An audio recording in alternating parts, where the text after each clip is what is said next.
Hormuz ntabwo ishobora gufungurwa Amerika Iran itabishaka, kuko Iran yo yavugaga ati twebwe nitugera Pakistan tukumvikana nta kibazo, mwebwe nka Amerika ubwo mushaka kuza gutegura bino bisasu twasizemo nta kibazo, turabaha uburenganzira. Kuko Amerika yo yababwiraga ati naribi mwebwe mutureke turaza tubitegura, kuko Amerika buriya ni igisirikare kidasanzwe, igira igisirikare kidasanzwe nubwo byumva kuriya ntiboroshye. Bo bari bateguye n'ubwoko butatu, drone ziri buce mu mazi zikajya gutata amakuru y'aho ibyo bisasu biri, cyangwa se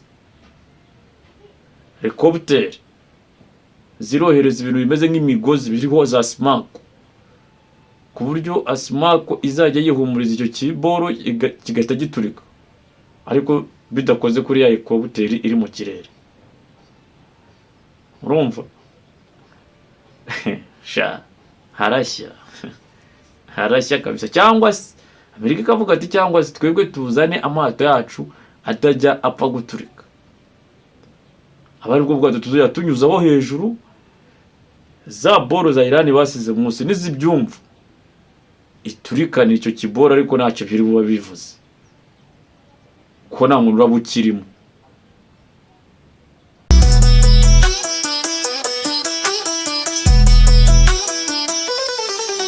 Diaspora mwenyewe. Aya bakunzi ba Diaspora mwenyewe, twongeye kubasuhuza tubifuriza kugira icyumweru cyiza. WhatsApp. Assalamu alaikum kwa Islam. Muko poa? Asanteni sana bwana. Twiyubaka. Munsi twasoje, turimo turasoza icyumweru cy'icyunamo cyahariwe icyunamo, aho twibuka kaba bacu bazize jenoside yakorewe abatutsi mu 1994.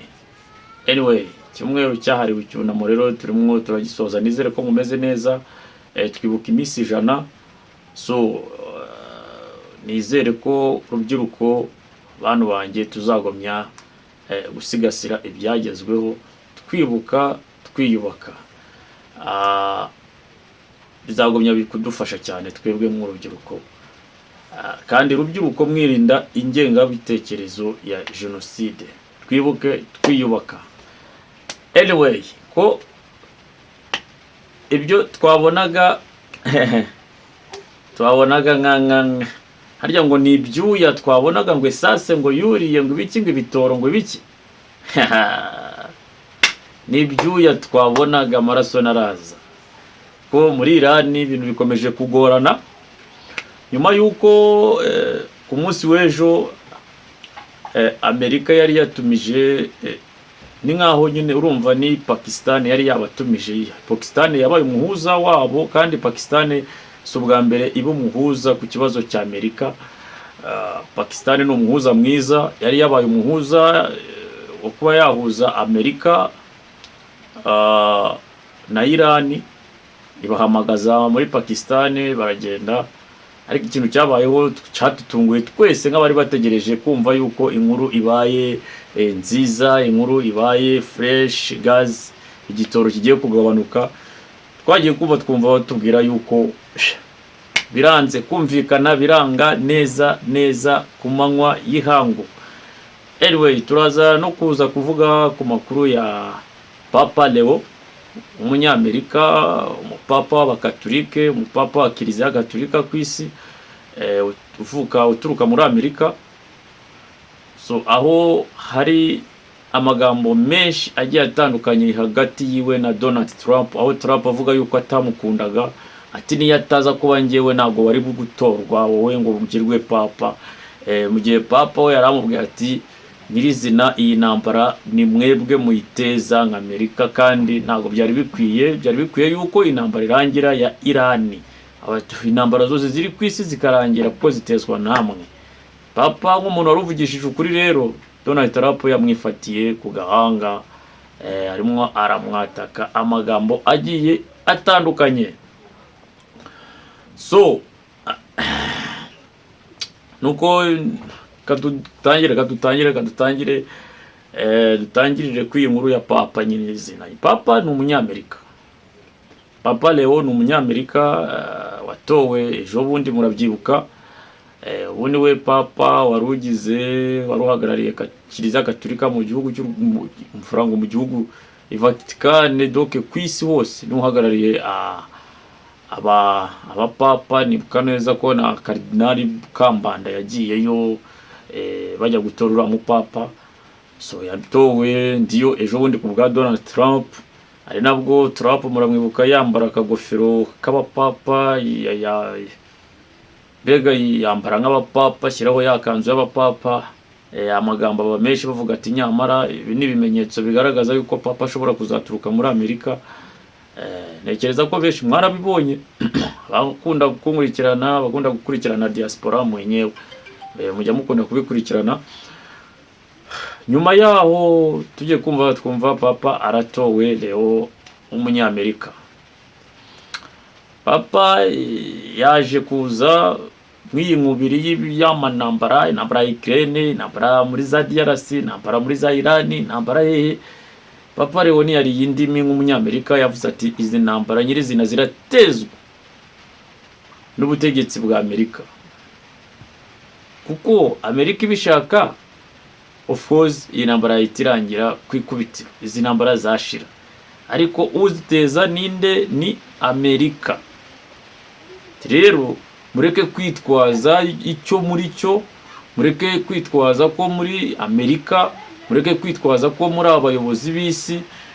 Of course ni mureke ibyo bintu byayo bitari byiza, muhagarika intambara ziri ku isi, ubuzima bukomeza, abaturage babeho nk'uko bari babayeho. Kuko turabibona neza yuko intambara itezwa namwe n'Amerika. Ako kanya ntabwo umuntu wahise acceptinga message yiwe nyirizina niya yakira neza ni Donald Trump, perezida wa Leta Zunze Ubumwe za Amerika, aho yahise amusubiza ati wowe sinanagukundaga, nta nubwo nari ngeneye kubata papa, ariko wibuke neza yuko watowe ku bwanjye, yo taza kuba nge Donald Trump, ntabwo wowe papa Leo uba warabaye papa. Ibase amagambo ni menshi, kubera ko Trump waramuhora yuko ari kuvugisha ukuri. Yes ni umunyamerika, ariko hari abanyamerika benshi rega batemera ibyo Donald Trump akora, benshi cyane n'ujye babona mu mihanda bajya mu bavuga turataka Iran, uyishaka iki? Ariko Trump nava kwizima. Trump ni umuntu wumva yuko nyine of course American faster, American faster nkuko yiyamamaje abivuga ati ahubwo cyo mbona nuko ashobora kuba yashaka nyine rifuza yuko Amerika yagomye ari igihangange, ariko biraza kuyitura hasi ahubwo noneho ije yajya munsi y'ibindi bihugu. So za Iran zirayibirandura ku manywa y'ihangu cyane, ni ibintu bigaragara.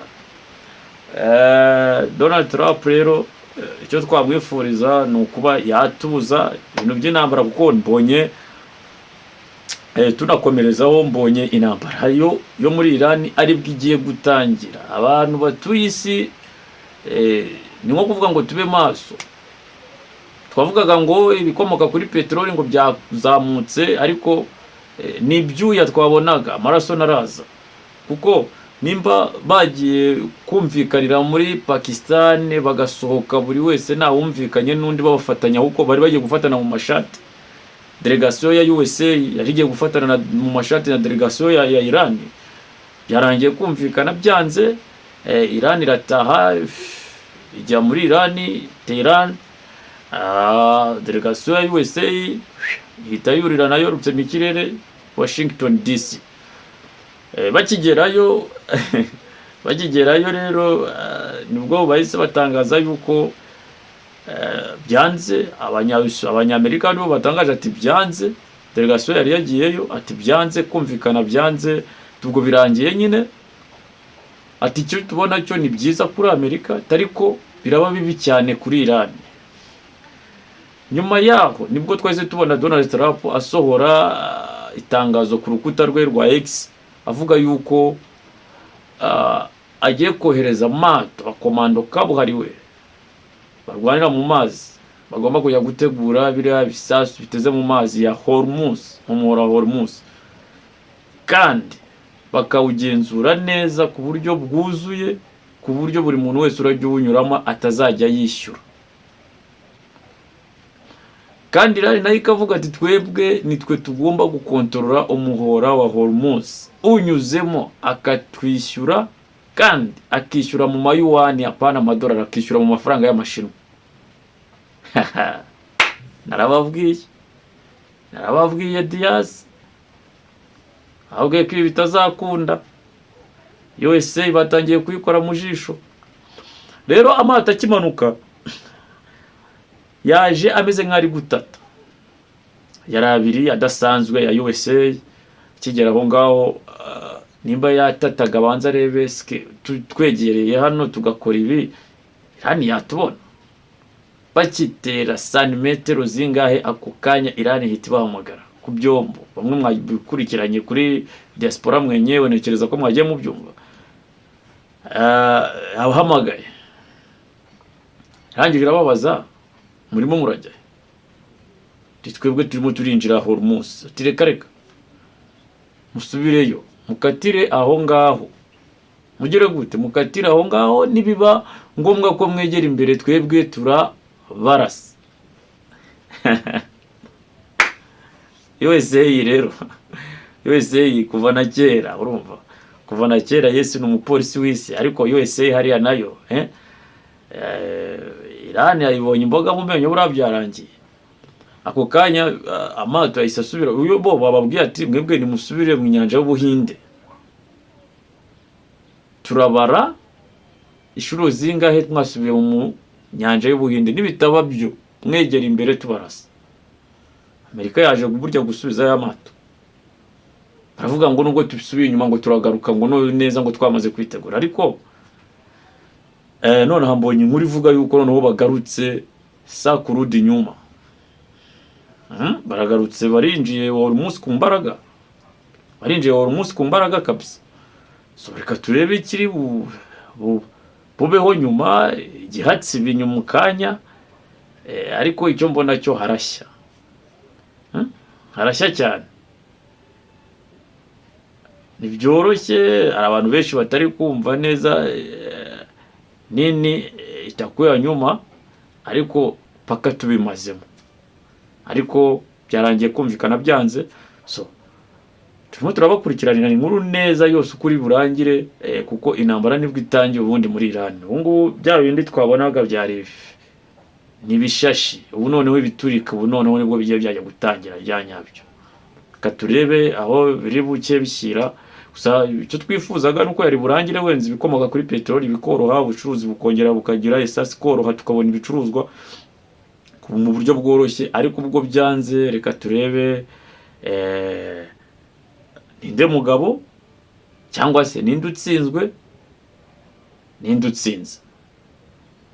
Anyway, turacyabikurikirana. Let's wait and see.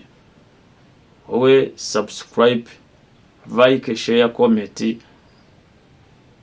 kugira ngo ubwomye ubikurikirane neza. Asanteni sana.